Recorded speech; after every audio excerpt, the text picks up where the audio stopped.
Kilalanin natin si Yorme Isko Moreno, ang pinakasikat na mayor ng Manila. Tara alamin natin sa History Part 2. Balikan natin ang pag-aaral muli ni Isko upang magkaroon ng degree.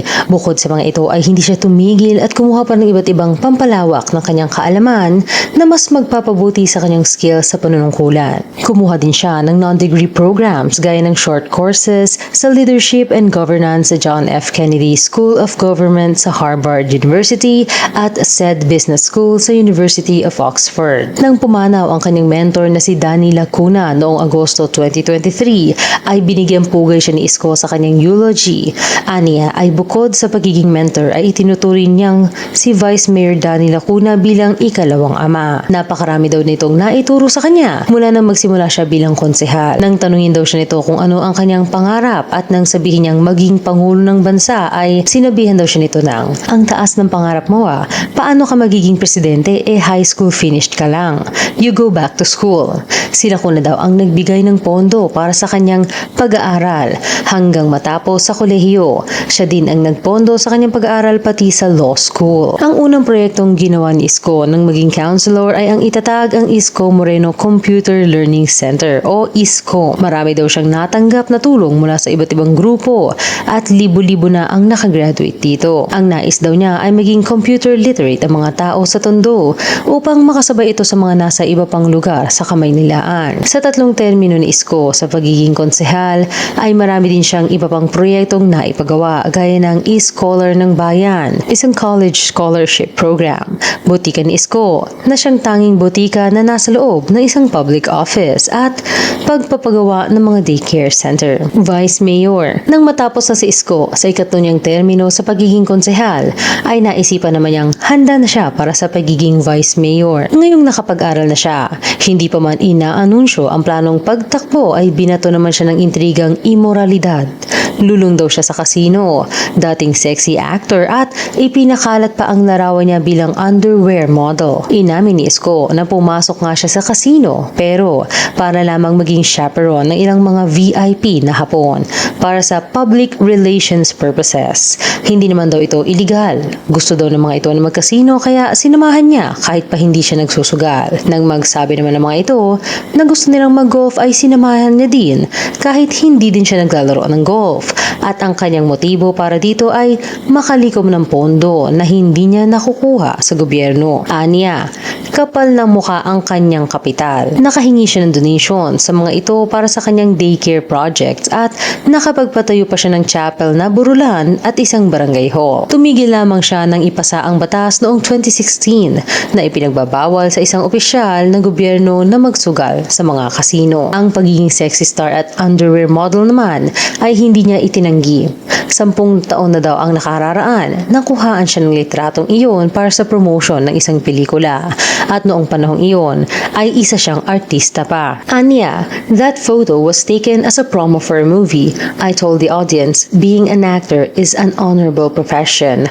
I reminded them, but if I portray a character, it doesn't mean na ganoon din ako sa tunay na buhay. Ang pag-aartista daw ang bumuhay sa kanyang pamilya. Matagumpay na nanalo bilang Vice Mayor si Isko noong 2007 at natalo ang kanyang pinakamalapit na katunggali sa mahigit 80,000 na boto. Sa edad na 32 ay naging isa si Isko sa naihalal bilang pinakabatang Vice Mayor sa kasaysayan ng Manila. Muli siyang tumakbo at naihalal na Vice Mayor noong 2010 kung saan kasama si nooy Mayor Alfredo Lim ay naging parte siya ng mga nakikipagnegosasyon sa Manila hostage crisis na pumatay ng 8 Hong Kong nationals. Ang Manila hostage crisis o kilala din bilang Rizal Park hostage taking incident ay ang pangha-hijack ng isang dating PNP officer na si Rolando del Rosario Mendoza sa isang tourist bus sa Rizal Park sa Manila noong ika-23 ng Agosto 2010. Ang dahilan niya ay tinanggal siya sa trabaho sa hindi makatarungang paraan. Humihingi siya na mabigyan ng patas na hearing para sa kanyang kaso upang maipagtanggol ang kanyang sarili. Si Isko ang naghatid ng sulat mula sa hostage taker papunta sa ombudsman at pabalik. Pakay niyang makausap ang ombudsman at kumbisihin itong ikonsidera ang ang nauna nilang desisyon sa kaso ni Mendoza upang maiwasang lumala pa ang sitwasyon at pakawalan ni Mendoza ang mga hostage at sumuko na mahinahon. Ngunit bago pa man niya maibalik ang sulat ay nakausap na ni Mendoza ang isang opisyal na si Deputy Ombudsman Emilio Gonzales III. Ngunit hindi narinig ni Isko ang mga sinabi ni Mendoza sa telepono. Pagbalik ni Isko ay nagkakagulo na at inaaresto na ng mga pulis ang nakababatang kapatid ni Mendoza na isa ding pulis na sinubukang makipag-negotiate sa kanyang kapatid. Nang mabasa ni Mendoza ang sulat ay sinabi niyang basura ang liham mula sa ombudsman. Nakasaad dito na tinatanggihan ng ombudsman ang hiling ng hostage taker na mai-reinstate siya pero nangakong bubuksan muli ang kanyang kaso. Hindi daw nito nasagot ang kanyang mga kahilingan.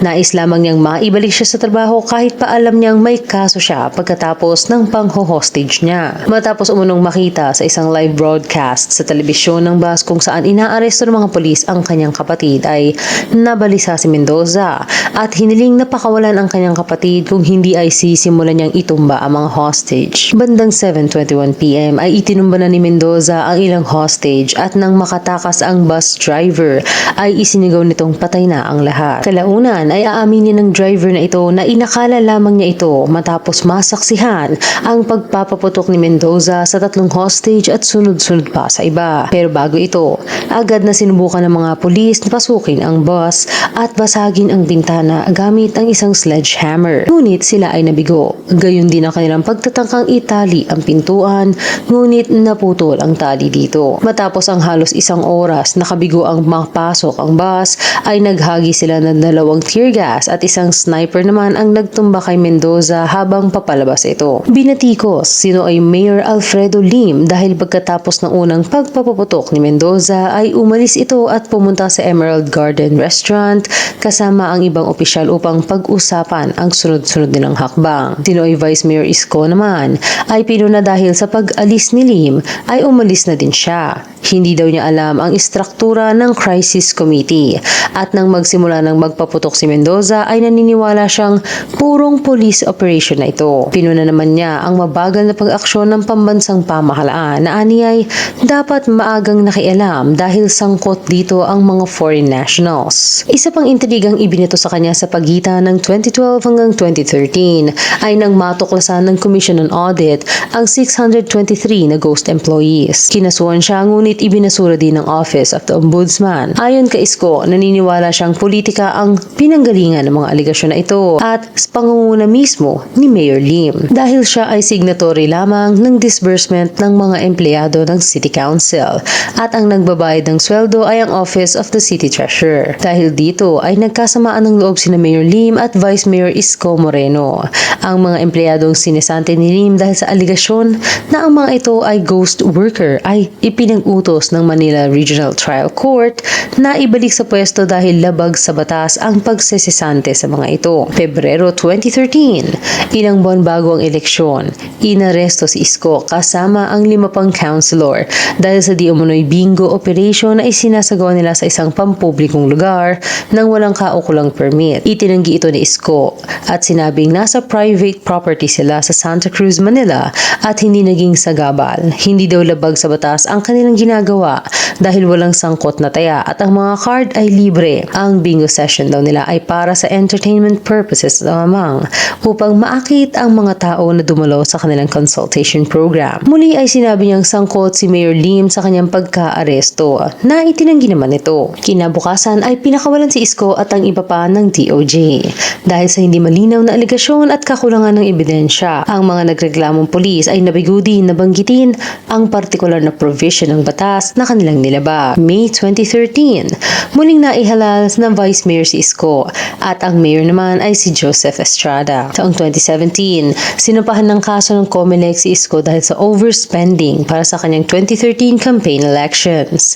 Nagsumiti ng counter affidavit si Isko pagdating ng Oktubre 2020 kung saan idineklara niyang simple and honest oversight dahil sa pagkakaiba at unreconciled accounts. In-adjust niya ang kanyang expense report kung saan pumasok na ang halaga sa nararapat na campaign limit. Ilang mga tao naman ang sumuporta kay Isko at nangampanya upang baguhin na ang sinasabi nilang outdated na spending cap dahil 1991 pa na ipatupad ang batas. Hindi na daw ito sumasailalim sa aktwal na paggasta at gagawing mas makatotohanan ang pagdidisclose ng mga kandidato at kanilang partido ng naging gastos nila. Sinasabi din nilang isang inordinate at oppressive delay o labis na pinatatagal ang mga prosesong legal gaya ng preliminary investigation at paglitis ng kanilang kaso.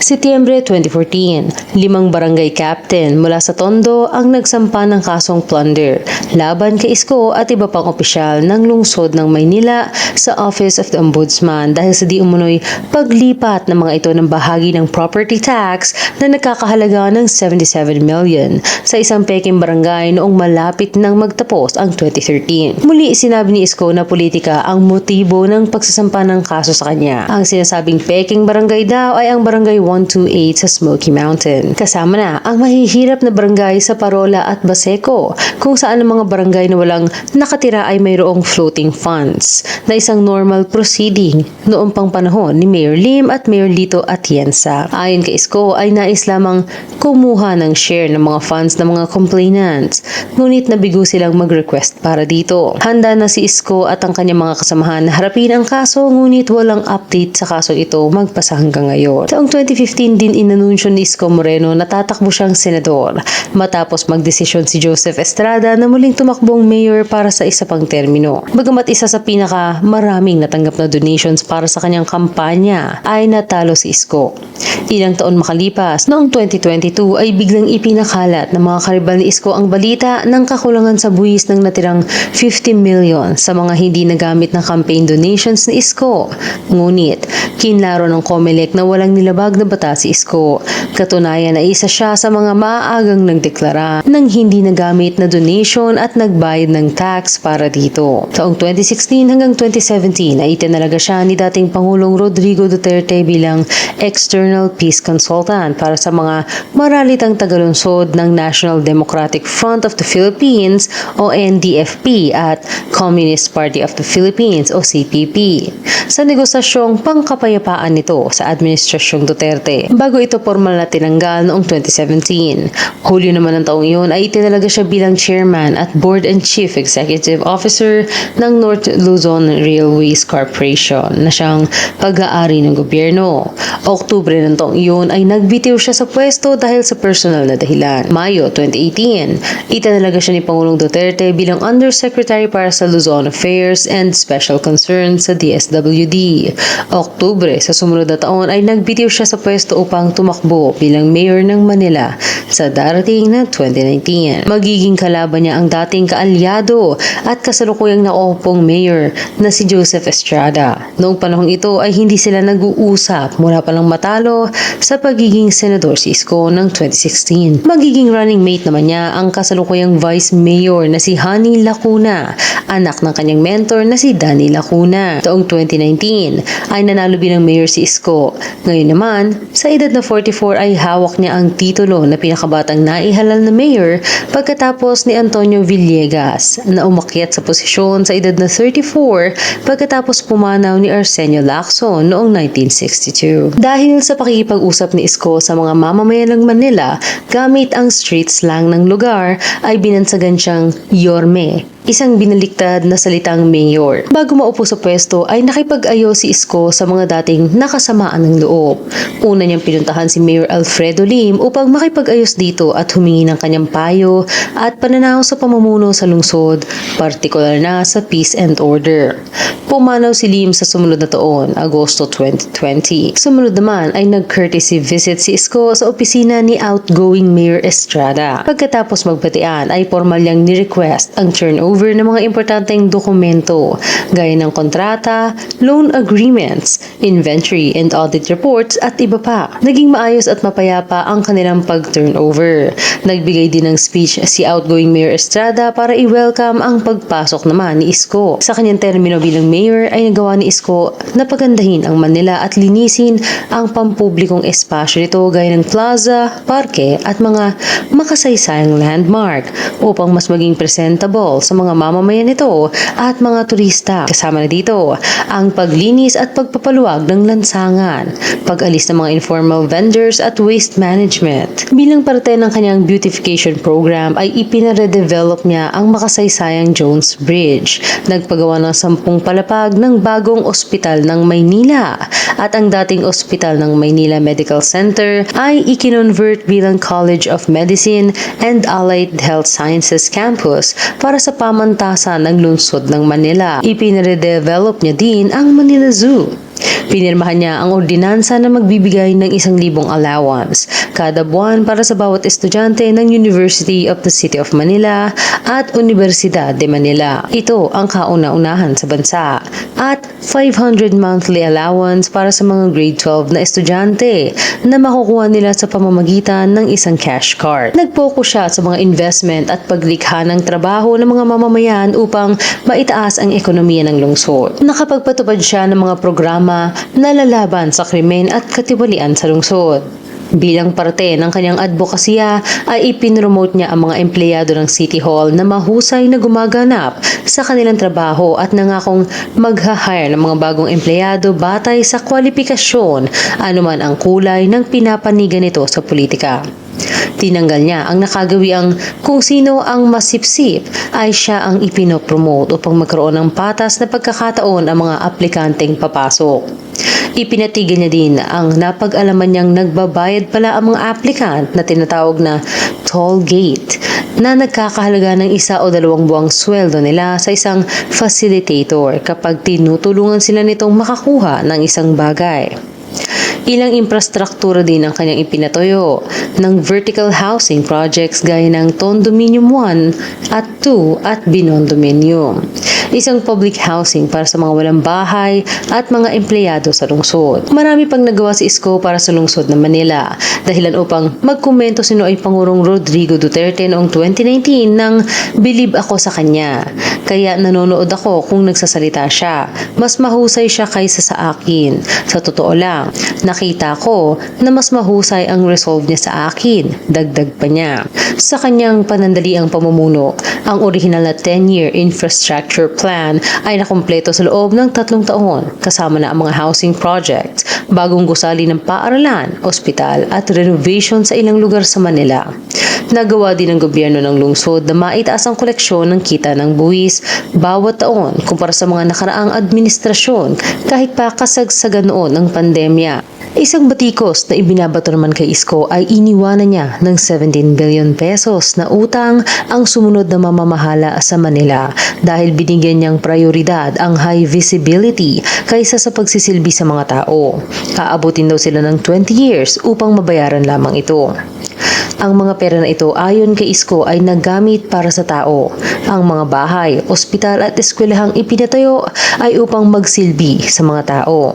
Noong pandemya, dito daw sila kumuha ng pondo upang makasurvive ang mga taga Manila.